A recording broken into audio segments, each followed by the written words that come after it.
Yo, what is going on, guys? Hope everyone's having a fantastic day. So I want to talk about depth. We talk about starters all the time, every day, every week, because obviously they're starting the game. These are the guys we pay the most money to. But you want to talk about the depth. You want to talk about the moves that Howie Roseman made. You want to talk about Jeff Stoutland in this offensive line and what he does with these guys, and maybe a couple guys on defense, that are kind of underrated, that are kind of flying under the radar a little bit. And really, as role-playing defensive players have to come in for games, it's a really nice thing to see. So we're gonna get into all of that depth and what's really a big highlight to this team right now, besides the starters. Get straight into it. Because I've seen enough horror movies to know any weirdo wearing a mask is never friendly.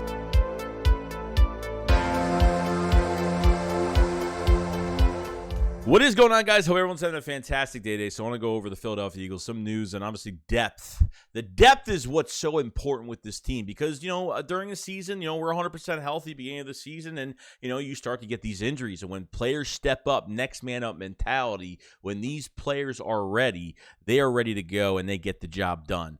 And I think even the Jaguars game was really interesting because not only you lost Malata, you lost Samalo as well, and obviously getting Jack Driscoll in there at left tackle, which I didn't even know he cross-trained the left tackle in training camp. He was a right guard, right tackle. Obviously, when he was drafted from Auburn, he played left tackle, right guard, right tackle, so I didn't even know they cross-trained him at that position, which is great. He played right tackle when he came into the league. When Lane Johnson got hurt, I think it was the Washington game, and he got in there and he played really well, and then obviously was a right guard too. So I mean, they've used him all over the place. The guy knows three positions, played left tackle so well. So it's really nice to have a guy not only has a depth at one position, but at three. The more you know in the offensive line, the more value you're going to have for that franchise. And you have to give it to Jeff Stoutland for all the work he has done with Dickerson, with Jordan Mailata. I mean, it's been fantastic. Even made Andre Dillard a better player after, dealing with a lot of injuries and not really being treated the way he shouldn't have been treated when he was drafted in 2019. So there's definitely a lot to say about that. But so far, doing a really good job. And Jack Driscoll is really, he got beat a lot. Training camp, he was getting beaten up a lot. I think he was playing right tackle at training camp, and he was getting beat. But obviously training camp is training camp, and when you face your own team so many times, they know your weaknesses, they know what you're going to give them. So Jack Driscoll just showing up in that left tackle spot has been fantastic. A big future piece for us. Who knows? I mean, maybe when Lane Johnson's gone, Jack Driscoll might be your future right tackle. Maybe, I don't know. I mean, it could be. Could there be a chance in that? I don't see why not. When Isaac Samalo went out at right guard as well. I mean, Sua Opeta comes right into the match and into the football game and plays so well, guys. I mean, Opeta has a lot of starting experience. The past couple of years, he has, because of offensive line injuries, he has, had to go in and play, whether it's the left side or the right side. He can play left guard, I think left guard and right guard. I think he plays both guard spots. I don't know if he could play tackle, but what he's shown, they ran 2 touchdowns to his side in that Jaguars game. Fantastic. Like I said, it's amazing. Howie Roseman could put the roster together and the depth behind it, but when it comes to production, and I think that's been the problem even before the last 2 off seasons. I think before 2021, that's really been our problem, was we couldn't draft, we couldn't produce the players that were in the building. And I think not producing the players that were in the building, when we see players go to other teams and play well that were with us, it hurts because you lose out on good players that way that you could have, produced a lot better and could have, been with those guys for a lot longer. But Sua Opeta has been absolutely phenomenal. I think is a nice backup guard, a nice guard for both sides of the line. So Jeff Stoutland, like I said, I mean, this man needs a contract extension. Jeff Stoutland's contract is up after this year.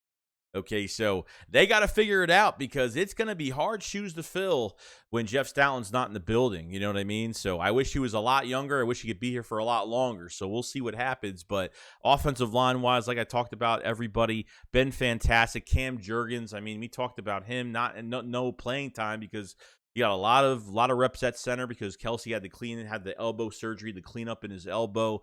He was supposed to actually play right guard, but it just didn't happen because of that reason. So the first major impact of the offseason for preseason was Cam Jurgens. He really showed a lot and could be is going to be your future center when Jason Kelce retires after this year. So we are in good hands with this offensive line for years to come. It's going to be one of the best lines for years, and I can't complain about it. The trenches is what Howie likes, and he has the offensive line coach to produce the guys and just get it done, which I'm really happy about.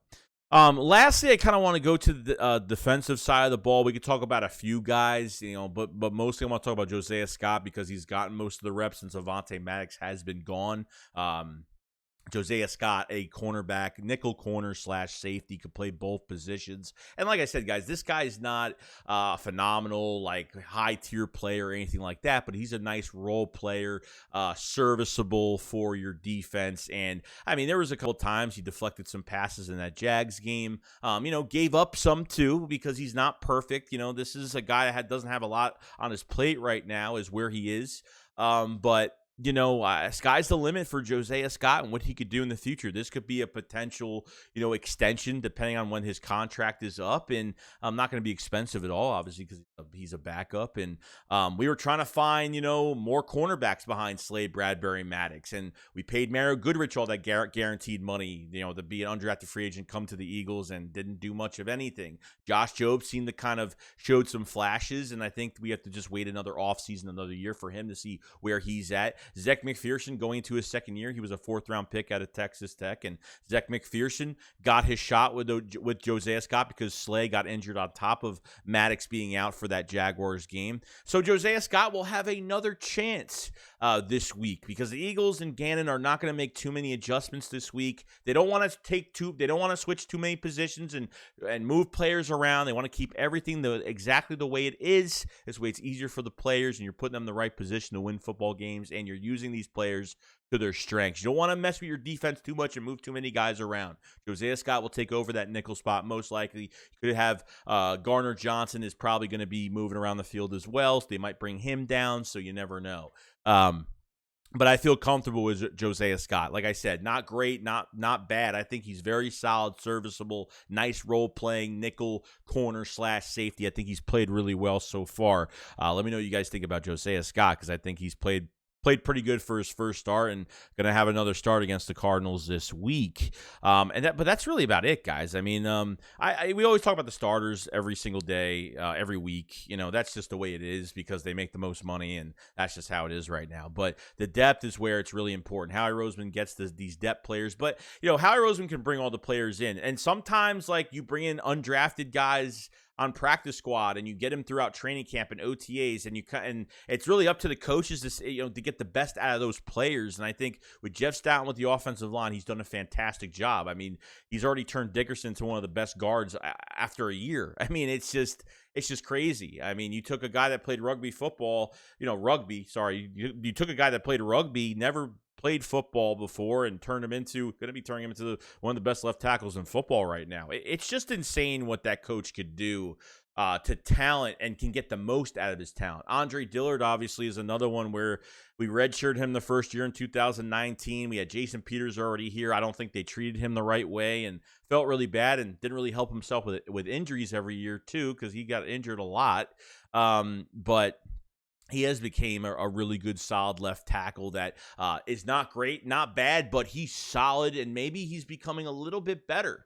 I understand he's coming off injury and stuff, so we'll see what happens with him in the near future, but at least you're getting your left tackle back hopefully this week, probably by Dallas game or by the bye week. I'd say by the bye to after the bye, I think he will be back, and the depth is just going to get so much better. Opeta, Driscoll, and now Andre Dillard going to be back by the bye week. So it should be it's unstoppable, guys. It really is. The production of coaching before 2021 has been bad. Not only were we drafting bad, but these coaches could not get the best out of their players. Not saying that Jeff Stoutland couldn't. And some, it's not just him. It's everybody else. He can only do so much for the offensive line. So, if an injury occurs, Jeff Stoutland is the one that's got to think with his head of who he's putting where, and he's done a fantastic job of subbing and putting guys, plugging guys into the offensive line, which I think is really good, really cool. And I think the future is bright with this offensive line. I love the offensive line. I love the trenches. I played the position, so I love both sides of the football on those terms. And you have a great coach to do it. So Howie Roseman, Jeff Stoutland, fantastic job. And Josiah Scott, Zach McPherson getting their chances and really showing us. And I don't think we have a future number one corner. I'm not even getting into all that. As much with Big Play Slay said at training camp, Zach McPherson is the closest to what, to a number one corner. He's not. Okay, that's just the truth right now. He's a 4th-round pick from last year. Not a lot on his plate right now. Who knows what these guys could turn into? As of right now, I'm not saying. I think you have some nice, serviceable backups for the secondary, which is a great thing. So in the comment section below, let me know what you guys think about Josiah Scott, Zach McPherson, how they played against the Jags, and just now going to this Cardinals game, getting another shot to really see what they're all about. And it's nice, even if they're not the star of the defense. They're going to make plays. They're going to lose some plays. And obviously it depends on the pressure of the defensive line, and everything else has to be working full gear. So it should be cool. But other than that, guys, that's pretty much it. Let me know what you guys think about all of this, and I will see you guys on the next video. SHAKESQUAD up, follow slide. Peace out, guys. Peace.